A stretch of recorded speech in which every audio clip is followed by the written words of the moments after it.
Admiral James Stockdale was the highest-ranking officer in the Hanoi Hilton during the Vietnam era and became one of the most highly decorated officers in the United States Navy.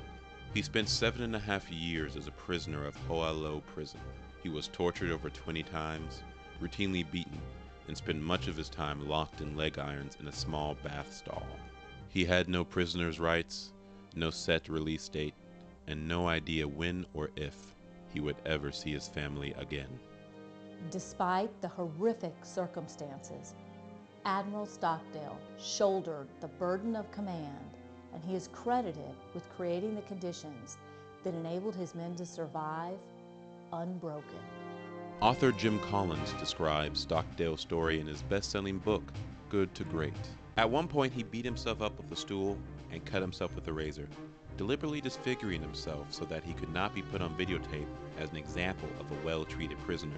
He instituted rules that would help people deal with torture, and he instituted an elaborate internal communication system of taps and pauses to reduce the sense of isolation that their captors tried to create. When Collins was researching Good to Great, he had the opportunity to meet with Stockdale, and he asked him, how was he able to hold on to hope in the face of such horrific conditions? Stockdale said, I never lost faith in the end of the story. He never doubted that he would get out and eventually be able to turn it into something for the greater good. Yet when Collins asked Stockdale, well, who didn't make it out? Stockdale replied, oh, that's easy. The optimist. Now Collins was confused. The optimist, he said. I don't understand. Stockdale replied, the optimists. They were the ones who said, we're going to be out by Christmas. And Christmas would come, and Christmas would go. Then they'd say, we're going to be out by Easter. And Easter would come, and Easter would go. And they died of a broken heart. Stockdale's story stayed with Collins, and in Good to Great, he cites the Stockdale paradox.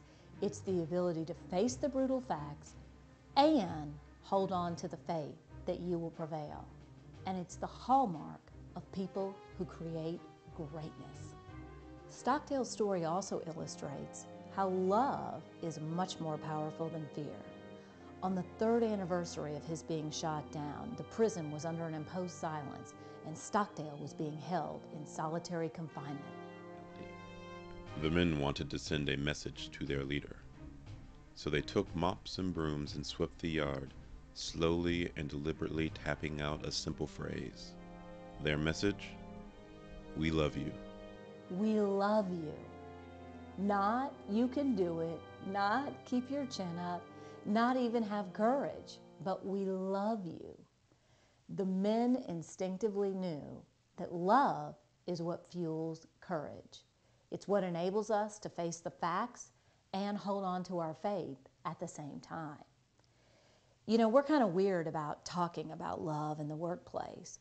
We want our customers to love our products. We want our employees to love their jobs. And we want the marketplace to love our organization.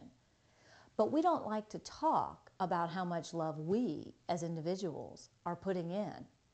But I'm here to tell you, love has been the cornerstone of every successful venture since the dawn of time. From the American Revolution to Apple Computer, all the great ones have been fueled by people who showed up with love. Love is what enables you to face the facts and hold on to your faith. You see, love isn't for wimps, it's for heroes, and it's more powerful than fear any day of the week. You're about to experience an exercise that's going to demonstrate just how powerful you can be when you get your brain on love.